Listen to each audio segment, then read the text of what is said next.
Colleagues, I absolutely agree with these amendments, but I cannot support them at this time. Let me explain. My perspective is guided by the Mi'kmaq principle as espoused by Elder Albert Marshall of Eskasoni, the two-eyed seeing. The gift of learning to see from one eye with the strengths of Indigenous ways of knowing, and from the other eye with the strengths of Western institutions and law.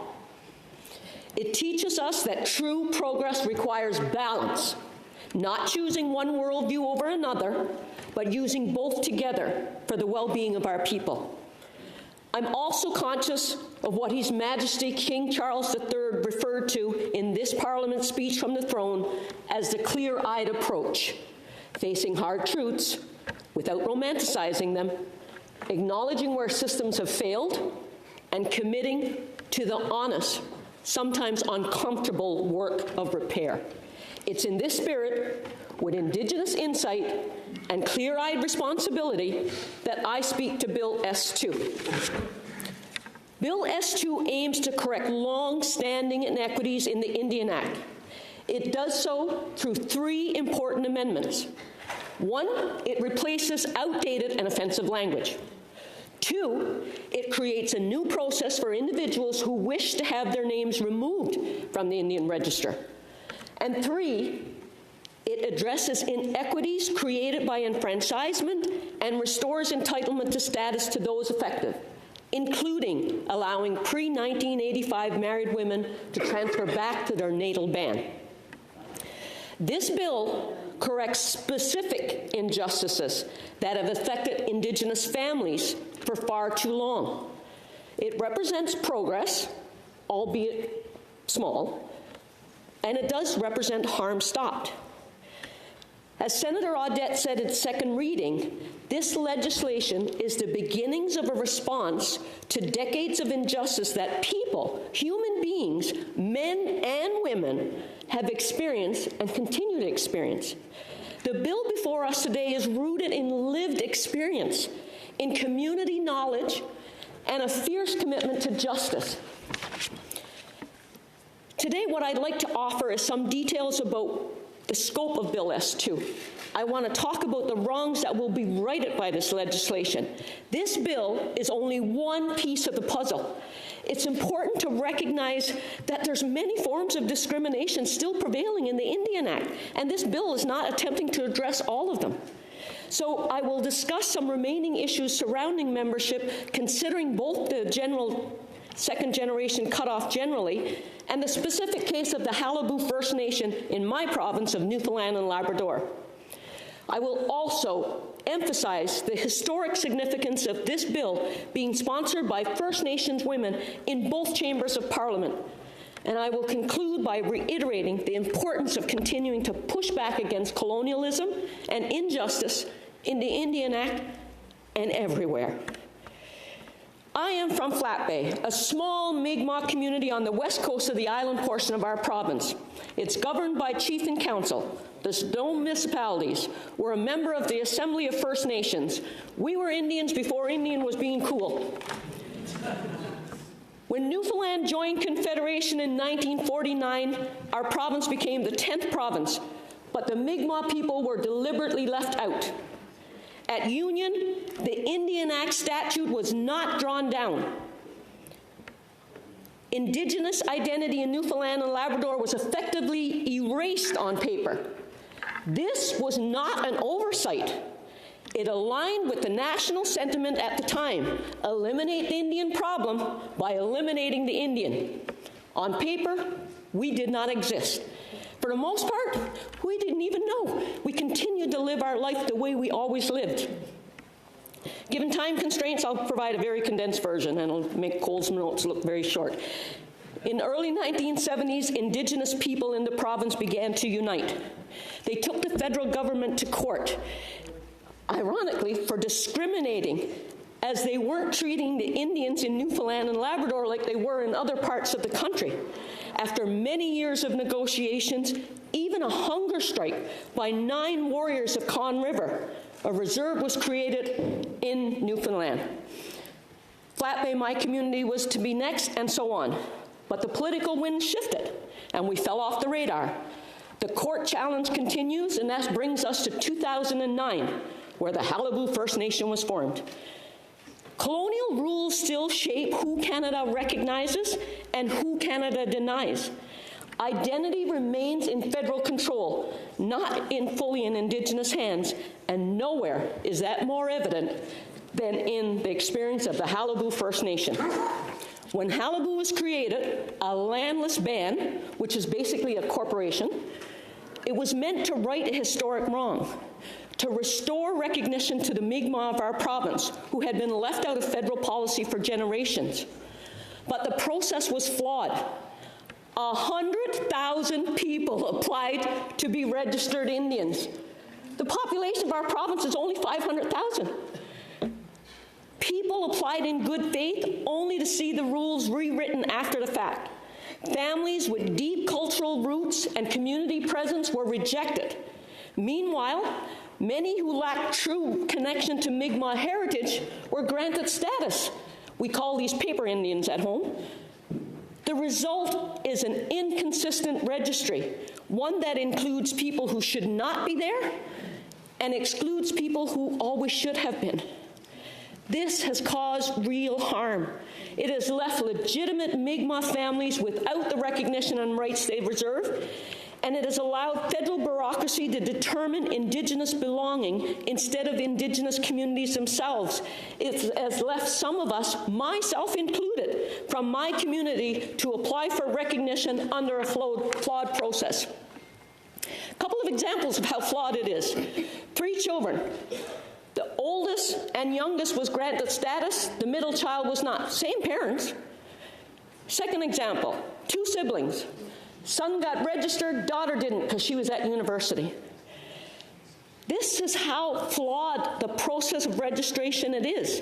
And now we have the Qalipu First Nation and its membership erasing us by replacing us, trying to erase my community from the Assembly of First Nations, not acknowledging our elders in a respectful way, saying, oh, don't talk to the elders in Flat Bay.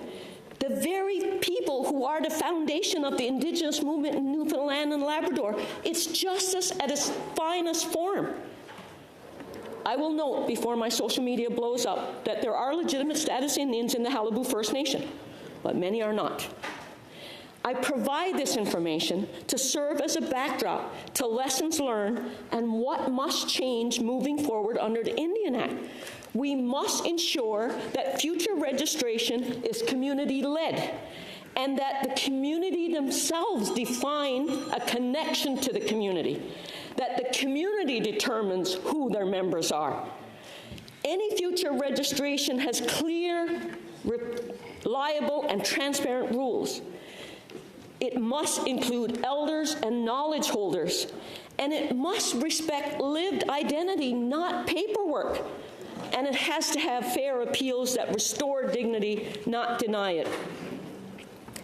Bill S-2 responds to the pressing issue of enfranchisement, a historic practice that continues to have devastating effects on Indigenous communities. As we have already heard, enfranchisement was the policy by which First Nations people could denounce their status to obtain certain benefits, including the right to vote. Some underwent this willingly, others did not. Presently, the Indian Act does not enumerate those affected by enfranchisement as persons entitled to be registered. This bill would create a new clause that offers entitlement to register for persons who were denied or lost status due to enfranchisement. Enfranchisement ended around the 1960s, but its consequences have been inherited across generations.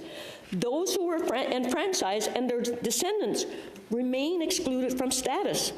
This bill offers a pathway to restore what was wrongly taken from them. Witness testimony reinforced why this work cannot wait. Catherine Fournier described enfranchisement as genocidal in scope. Our Dr. Lawyer Indian Chief Wilton Littlechild identified inconsistencies between the Indian Act and Canada's obligation under UNDRIP, particularly Articles 6, 7, 8, and 9, which protect Indigenous identity and prohibit forced assimilation. The Supreme Court of British Columbia, in the Nicholas case, confirmed that sections of the Indian Act violate the equality rights of the affected families under Section 15 of the Canadian Charter of Rights and Freedoms. The court gave Canada until April 2026 to fix this violation. Bill S-2 is that fix. Passing this bill is not optional. It's a moral obligation and a charter obligation. Now, it's also important to recognize the remaining registration issues that are not addressed in the scope of Bill S-2. At committee, many witnesses identified a specific priority area of second-generation cutoff under Section 6.2 of the Indian Act.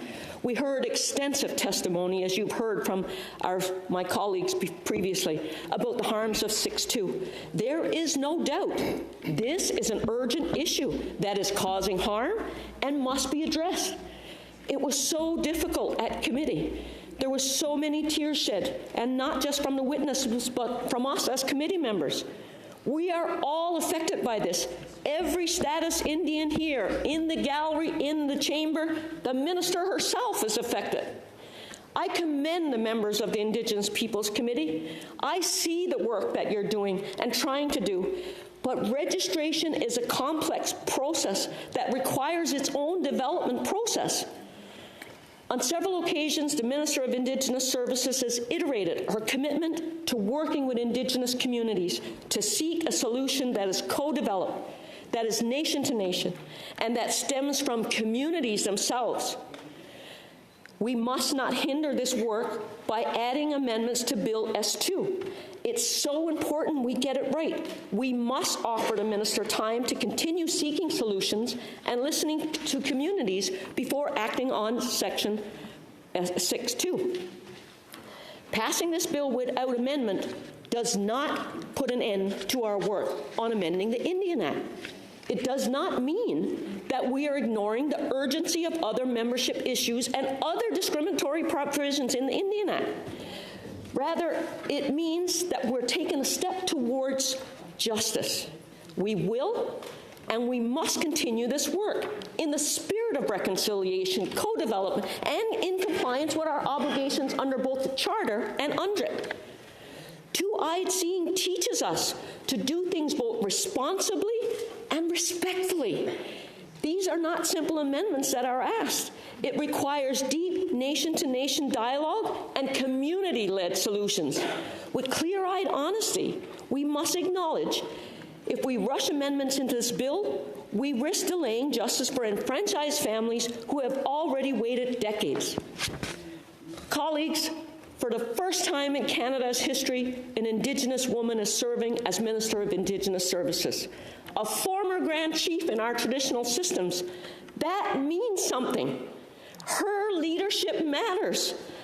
Too often, Indigenous women in positions of power are expected to carry the weight of perfection, to justify their presence, to be everything to everyone. Today, I reject that expectation. I rise in support, not to critique, not to challenge, but to uplift. To the National Chief of the Assembly of First Nations, Cindy Woodhouse-Nippenak, I lift you up. Thank you for your leadership. To Senator Audette, sponsor of the bill, you are phenomenal. You tackle every issue bit by bit. I'm proud of you, the work you do.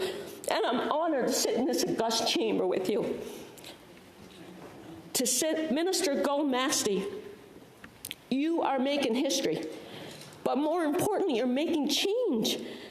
You're creating a new memory in the minds of our children.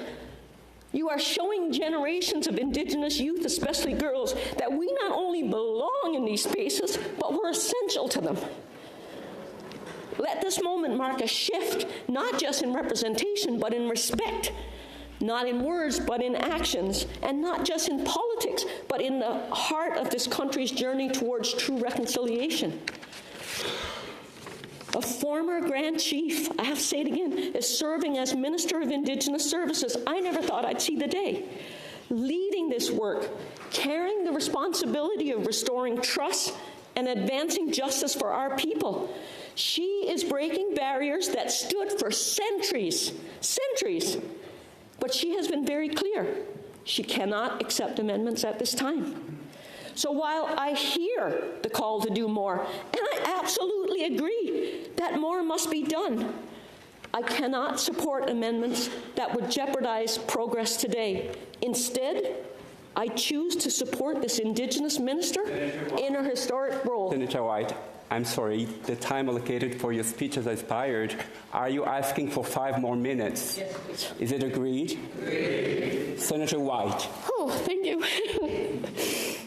So while I hear the call to do more, and I agree more must be done, I cannot support amendments that would jeopardize progress today. Instead, I choose to support this Indigenous minister in her historic role, and I commit to working with her to ensure that the next chapter of this process lives up to the standards our people deserve. At this moment, with both two-eyed seeing and clear-eyed honesty, I have to support this minister. Adopting Bill S-2 is both a moral imperative and a legal obligation.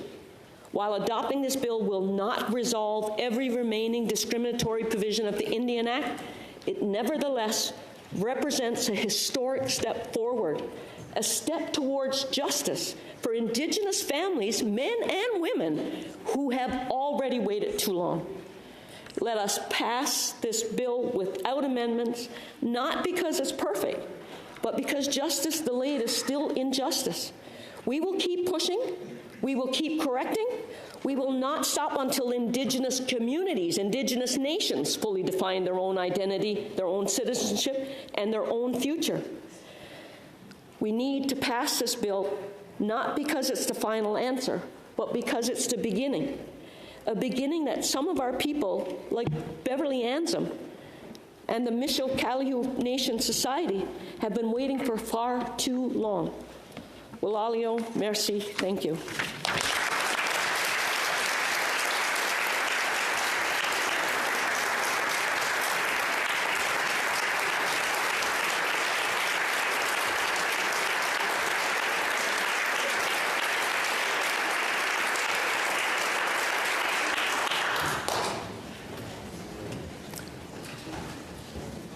Senator McKellen, do you have a question? Senator White, would you accept a question? Senator White. Senator White, would you accept a question? Sure. Senator McKellen? Thank you. We have heard alarmist language before of untold numbers of people, and that doesn't reflect the reality. And we heard that from Muscogees. ISK cannot in good faith use its discriminatory underfunding as a reason to deny people their equality rights. Did you know that in Corbier versus Canada, 1999 Supreme Court of Canada, federal government cannot argue that changes to the Indian Act would be a financial burden on First Nations? Quote, the possible failure in the future of the government to provide Aboriginal communities with additional resources necessary to implement a regime that would ensure respect for equality rights cannot justify a violation of constitutional rights in its legislation. Would you comment on that, please? Mr. White? I'm sorry, Senator McCallum. Are we talking about the Corbier case? Yes. Okay, I haven't refreshed it in a long time, even though I'm a lawyer. I'm not sure what the question was, but I guess I didn't speak about the cost or anything. So I'm not sure what the question is. I'm sorry. Senator McKellen? You had said that there were people that were going to be registered at alarming numbers. And that was what my question was geared towards. Because we have heard in the chamber today that that funding, that they need to consult about the funding, they need to consult about the people that are going to register. So that I wanted you to comment on that. Senator White? Thank you very much. Okay, I apologize. I didn't get the question. I didn't speak about the cost of registration or even how many people would register. I only spoke to the process that occurred in Newfoundland and Labrador, which, we went 100,000 people applied for registration. I think it was only 30,000 at the end that actually were accepted, but there's about 5 different court cases, so I'm not sure the status of all of them. But I concede what you're saying. I don't know how to answer the question. I'm sorry.